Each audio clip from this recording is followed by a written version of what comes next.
Welcome back to my workshop. This is the second part of a video showing you how I did some resin casting, and the project is to encase a baby's first curl into some resin.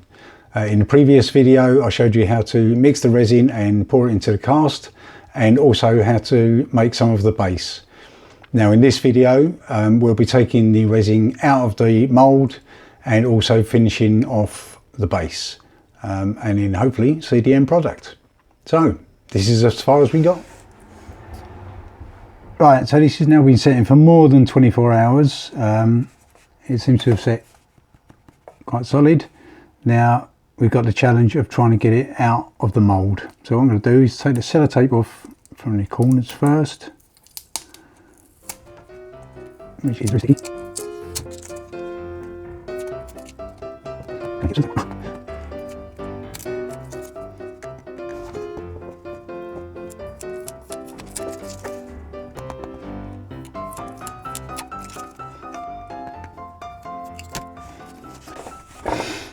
Right, this is stuck like something to a blanket, so I'm hoping without destroying it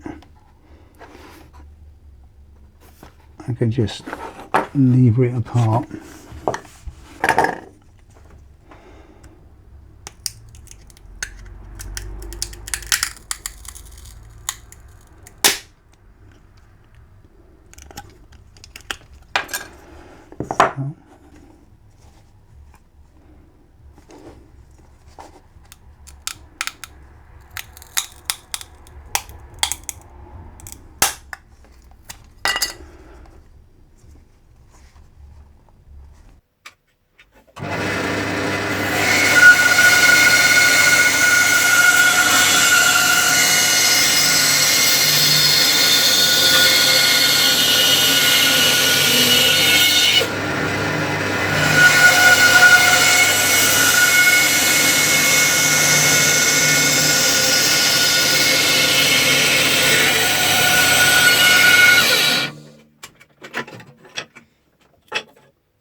Right, so I've eventually managed to get it out of the mould.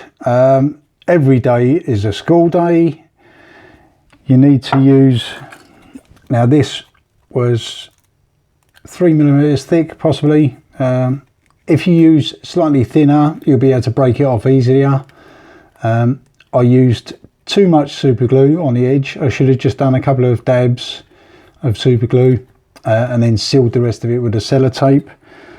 Because although two of the sides come off, the other sides had actually stuck with the super glue to the resin, which wasn't very good. So I ended up having to heat some of it to get it off, which is not very good because that results in even more sanding is needed.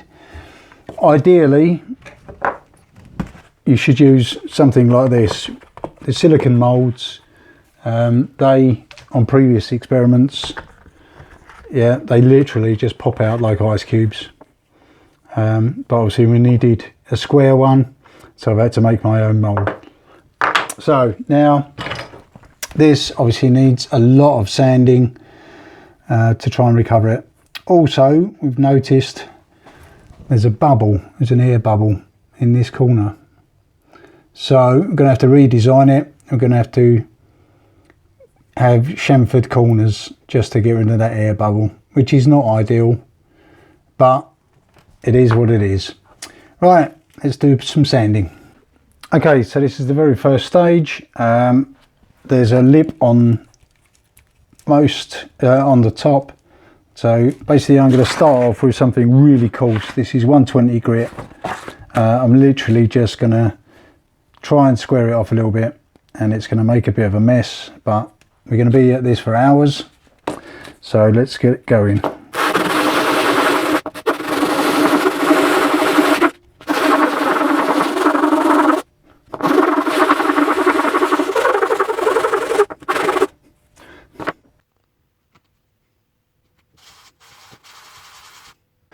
Okay, so I've taken it down to a square using some very coarse paper. Now I'm using some wet and dry paper, starting off with about 600 I'm about to move on to 800 grit paper. All you do is literally add some water,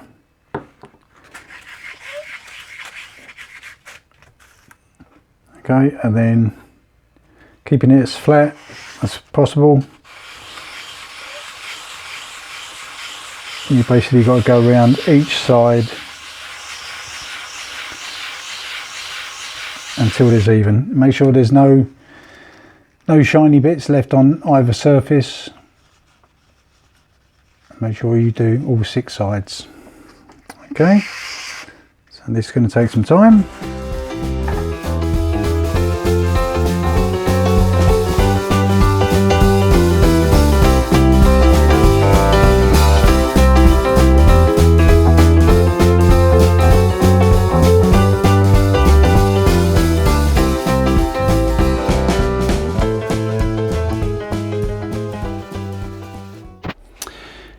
Right, just there to move up to the next paper, which is 2500 grit.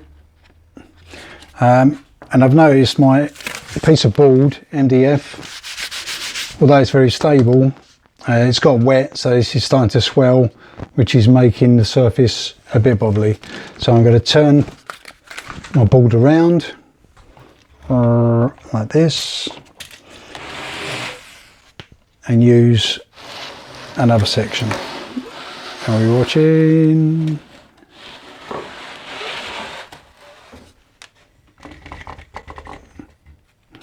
Okay, new board, bit of tape,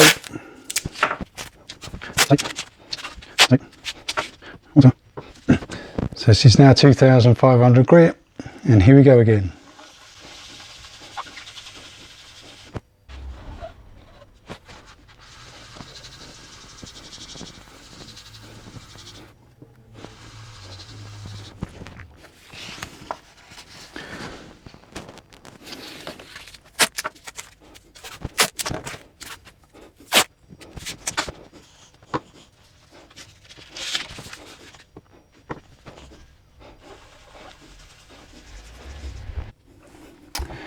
Right, I've got up to about 3000 grit now. You can actually start to see the lock of hair inside, but it's all still quite a matte finish. But before I go any further, what I want to do is profile the edges, because obviously where there was an air bubble, I've got this massive chip, it looks like, and here. So what I want to do is profile the edges all the way around. Now I could sand it, but I'm not going to be able to get it very accurate by sanding it. So what I've done is a quick experiment on one of the previous pieces I did, and I've got this chamfer on the edge. Now that chamfer is created, coming over here, using my palm router again with a chamfer bit in it with a guide bearing. So I'm going to try and use that and see what happens. I mean, it should work because it worked on the other one, so let's try that.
Right, this is now 12,000 grit all the way around, all surfaces 12,000 grit.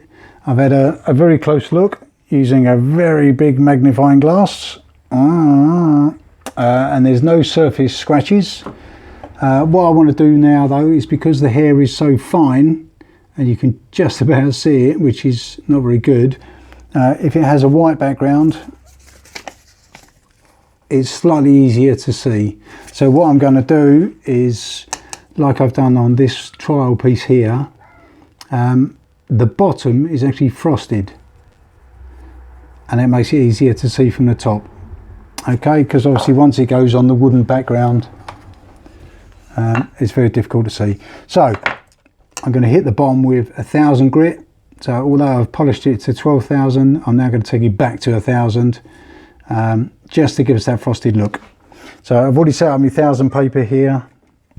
Let's quickly give that some water. Make sure I've got the right surface, and then just go to 1,000. You notice I've started using a piece of glass because the MDF that I was using started to swell too much, so I decided to use a piece of glass. It's just a piece of glass out of an old photocopier that I had. I think 1,000 will be enough. If not, I'll have to take it down lower to about 600 or so, just to give me that frosted look. No, I think 1,000 will be okay. Now obviously this has taken hours and hours and hours, and I've yet to polish it. Okay, so I've got a slightly frosted effect there. This is clear, this is frosted. Okay, I think I'll leave it at that. Hopefully that'll be enough. Right, let's get some polishing done. Okay, so just put a little bit of this polish on here, this Auto Glim Super Resin polish. It's automotive polish. Just put a little piece on here, just spread it out a little bit even, using a very soft cloth because obviously we've already taken it down so there's no scratches on it, and then just basically polish away. Now this is going to take a long time again, so just keep polishing. Make sure there's no creases in your bit of rag, otherwise you could end up scratching. And then just carry on polishing. Okay, I'll come back when I've done that.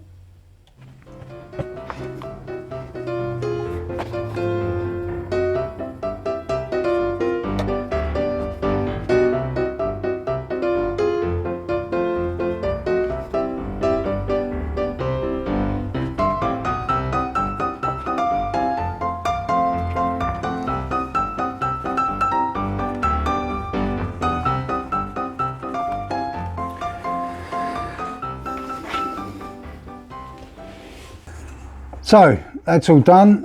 Now I've just tried an experiment with my prototype piece.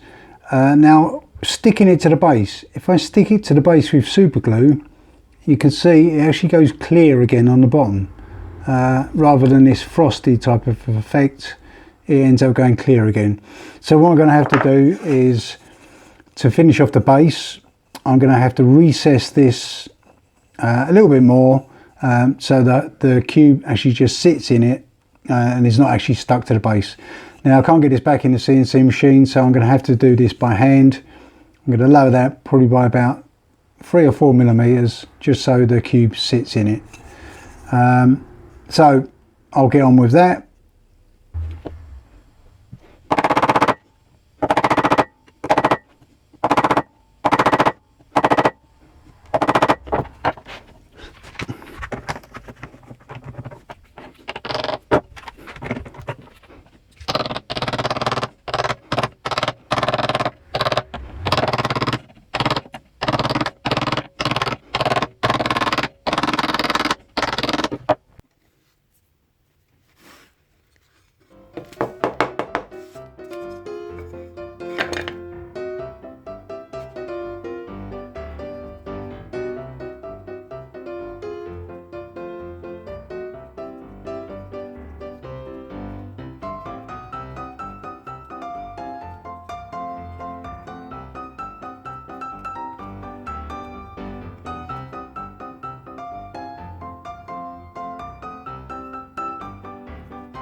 Okay, just as a side note, before I show you the final cube, the coaster. Remember I used the extra resin to pour the coaster? I've taken it out of its mould now, damaged it a little bit, but it's here. And I think it's worked really well. So, yeah, that's all doable, that's good. But yeah, damaged it a little bit here. Pulled some of the resin off because it had stuck to my mould. Anyway, back to the cube. So that's it, I finally finished. After hours and hours and hours of polishing and sanding, I finally finished it. The base, I quickly gave it a coat of this stuff, Wax, just to give it a quick coat of something protecting. And so now the final thing is finished. So all I could say is a lot of time was taken up with the mould. Now the mould obviously needs a redesign, or ideally use something like this. Yeah, obviously with this, it comes out of the mould almost ready just to sand, and none of the shenanigans that I had going on. So without further ado, this is what it looks like. So, all done. Yeah, it looks okay. You could just about see the lock of hair. It's a shame it's got some bubbles on it, and these were obviously attached to the hair, and they've set in the resin, so I wouldn't have been able to get rid of those. All the surface bubbles we could get rid of with the blowtorch, but it's turned out okay. So the tips are: use a silicone mould if you can. The actual casting resin doesn't take that long, but it's the sanding and the polishing. Anyway, hope you've enjoyed this video. Join me again for the next video, and we'll try and do something else. Might do some more in resin, but not so much sanding. All right, thanks for watching. Bye.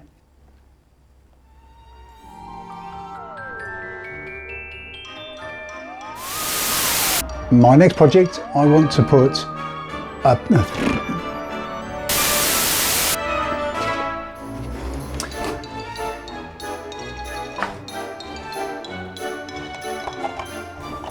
oh my god. Okay, so now I've got my router mounted in my vise. The idea is now I drop everything. Small bit of polish, if I've got enough left in it. Oh, too much. Oh, it's all gone wrong. 80 millilitres of this and 40 millilitres of that. My phone fell over. 40 millilitres of this.